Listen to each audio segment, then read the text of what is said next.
Toys, figure reviews, unboxings and rankings, random figure reviews, similar groupings of figures, and the occasional toy hunt. All right, YouTube Trollers Toys back at you with another episode of Random Figure Review. This is episode 47, and we're going to start out with Masters of the Universe Vintage Collection, Man-at-Arms. We got him, as you can see, for $16.60, so we're just going to call him 17 bucks. We're going to go with Retro Card G.I. Joe Stalker. I think we got him for 16 bucks at the time that we got him. We've had him quite a while. Right, we're going to go with Star-Lord Marvel Legends because we need this piece, Build-A-Figure piece for Korg. We got him for 15 bucks. We're going to go with Ultimate Lex Luger, who came in at a $20 price point. And we're going to go with NECA Night Watcher Casey Jones. As you can see, they're 22 bucks. So price point for this episode, episode 47, is going to be $22 or less. And these, as always, 5 figures from 5 different lines. So we'll start out with Sergeant Stalker. Lonzo R. Wilkinson, Role Ranger, Primary Specialty Infantry, Secondary Specialty Medic Interpreter, Birthplace Detroit, Michigan. Generals may win campaigns, but it's the sergeants who win the battles, mostly by yelling and kicking butt. Functions well under high-stress situations, intelligent, perceptive. Moves like some sort of jungle cat, silent, fast, strong.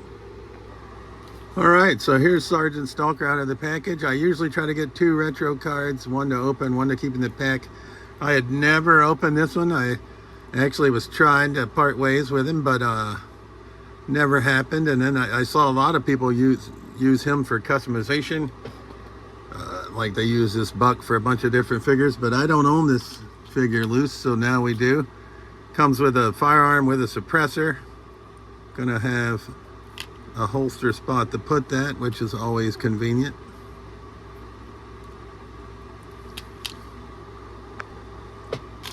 He comes with a knife, which also has a holster, which I appreciate, or sheath. It fits quite snugly, but that's okay.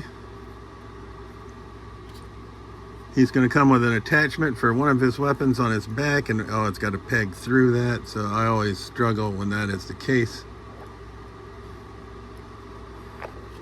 Alright, so here's Sergeant Stalker all geared up.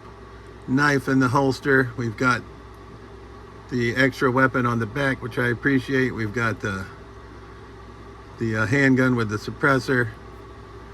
He's a good looking fig. I do like this better than the original Sergeant Stalker they released. I'm having a little bit of problems. I got this to peg in through the harness, but I can't get it to stay pegged in the back, so it's going to be good enough for now. Sergeant Stalker Yo Joe. You know that G.I. Joe is my primary line, and I've been struggling getting G.I. Joes out of the package, so I'm going to make a concerted effort to get back on that. And I'm trying to dial in a little bit more what I collect, although it's tough. But we got Sergeant Stalker Retro Card representing G.I. Joe Classified. That's figure number 1. He was 16 bucks.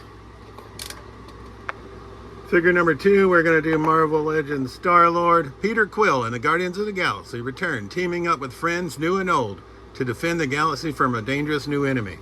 That leaves us just needing Ravager Thor to be able to finish Korg. So we'll get Peter Quill out of the package, Star-Lord. Alright, so here's good old Chris Pratt in action figure form. Doesn't come with the Star-Lord mask, does come with the blasters. Does he have a place to store them? They would peg on if we want them to, I think.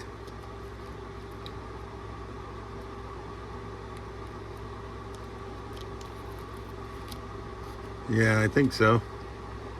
Yeah, they would peg in, but they'd be inside the coat, so we're just going to put them in his hands. I do have a bunch of Guardians. I did move on from Cosmo the Space Dog just because of what his value, so we traded him in. But we kept all of our other Guardians figures. Didn't really think I needed the Space Dog. I mean, not $60 worth of needing him. But Peter Quill's looking pretty good. Face sculpt could use a little bit of work, in my opinion. I mean, I know the character, so I know who it's supposed to be. And we got the arm for Korg, so we'll get a little bonus because I'll grab Korg and we'll get him equipped. So we had Korg, legs, torso, head, no arms. So we'll get this arm attached. All right, so like I said, now when we find Ravager Thor, we'll have Korg completed, which would be a cool addition to the Guardian, to the collection. Right, so, but we still got to find Ravager Thor for that one missing arm. A little bit of a bonus. Vintage collection Man-at-Arms. Man-at-Arms and Tila scout the borders of Eternia, lurking for signs of evil, or for signs of lurking evil. Shambles. All right, here's good old Man-at-Arms. And this pegs on to the back, I believe. Yep. So that we can hold his knife. Look at there. And I'm guessing his mace if we want it as well. Or club. Right. He comes with alternate open hands, which we're not going to use. And he comes with a Fist of Fury. And I do appreciate this, that he comes with this, because I think every Man-at-Arms I have is, this is what he comes with. Let's see if we can change it out. Yeah, so they gave him a optional like flail attachment, which I'm going to use because every other one of my Man-at-Arms has the same sort of scepter or staff that we've seen, and this little hand brace causes me troubles. So you have to bear with me. But I gotta say, I think this is my favorite Man-at-Arms to date. Is going to be this vintage collection one, probably because it's how I remember from the cartoon and he's in the right scale. I have the movie Man-at-Arms, which I never actually saw the movie. Yet I kept trying. The one time I went to go try to see it, it was a private show. I don't know if it's for school or what, so I may have missed it at this point and have to wait for it on 4K or Blu-ray. I'm not sure, but vintage collection Man-at-Arms is pretty nifty. I like the way that he looks, and getting him on clearance was also a bonus. So 16 bucks, 16 bucks, 16 bucks, 15 bucks, 17 bucks. Last Ronin, Night Watch, Lost Years, Casey Jones. New secrets of the Turtles' past are revealed as we learn more about the devastating series of events leading up to the Last Ronin's final battle, as well as its aftermath. For Michelangelo in particular, the march to his heartbreaking last battle was long and dangerous, taking him from New York City to Japan, across Asia and Europe, and then back home again to administer final justice against those guilty of killing his family. But what happened during those fateful years when he had only the need for vengeance and Master Splinter's journal to guide him? What battles did he fight? What hard lessons did he learn? All right, we missed regular Last Ronin Casey, and I thought about picking him up, but I have not yet. But we did get Night Watcher on clearance for 22 bucks. One thing I can say, he comes Fist of Fury out of the package. He comes with several sets of alternate hands. So we've got alternate open hands, sort of gripping hands, and a little bit more open version of gripping hands. No golf bag, right? But sledgehammer, cricket paddle, intact baseball bat, ×2 actually. We've got an unmasked KC sculpt, which is cool. We've got a shroud for his head. And he comes with a cape. Oh, and the cape has storage. So let's get him equipped with all this stuff. All right, I had this figure, had got it on clearance before and moved on from it. I made a little bit of money on him. But here we have him back. I was going to use this unmasked head sculpt, but the shroud doesn't fit on the unmasked head. And the shroud is badass with the cape. I'm glad I picked him up again, because this is definitely a kick-ass Casey Jones.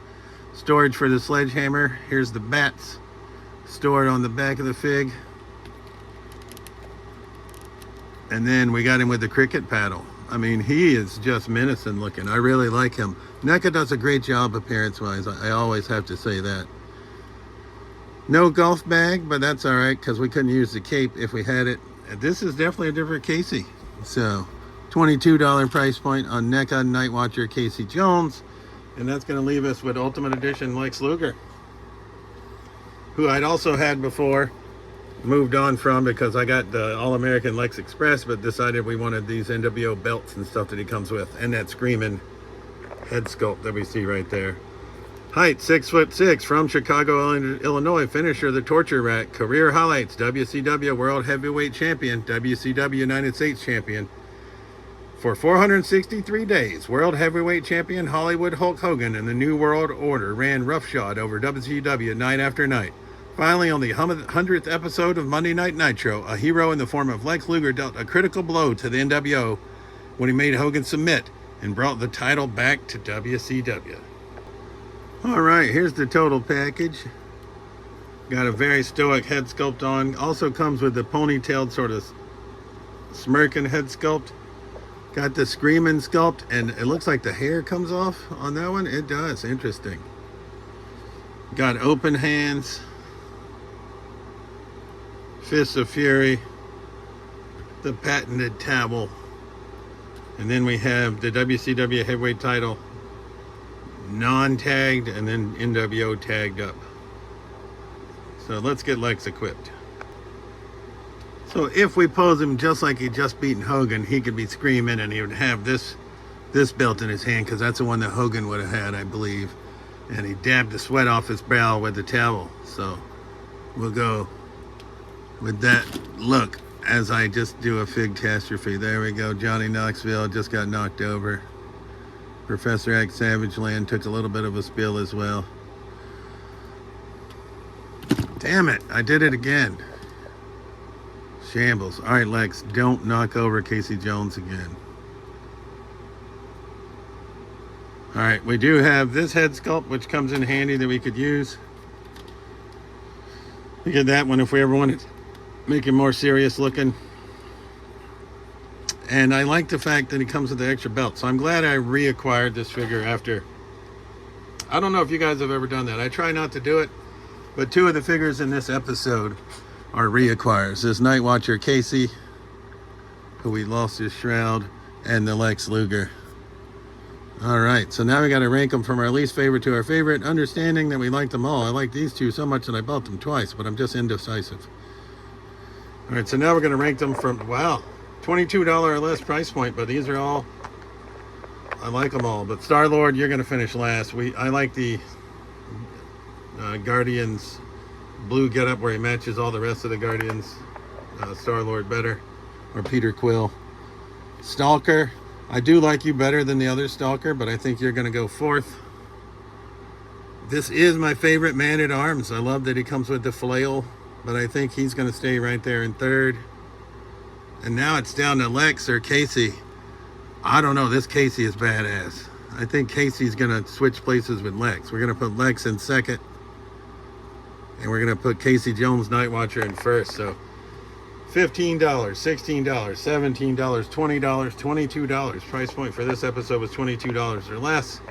We got Marvel Legends, G.I. Joe, Masters of the Universe, WWE, and TMNT all represented. And that concludes Random Figure Review episode 47, where the winner is Night Watcher Casey Jones, followed by Total Package Lex Luger, Man-at-Arms, Stalker, and Star-Lord. I do like all these figs, as I said, but as always, I truly appreciate you watching my videos, and we'll see you soon. Peace.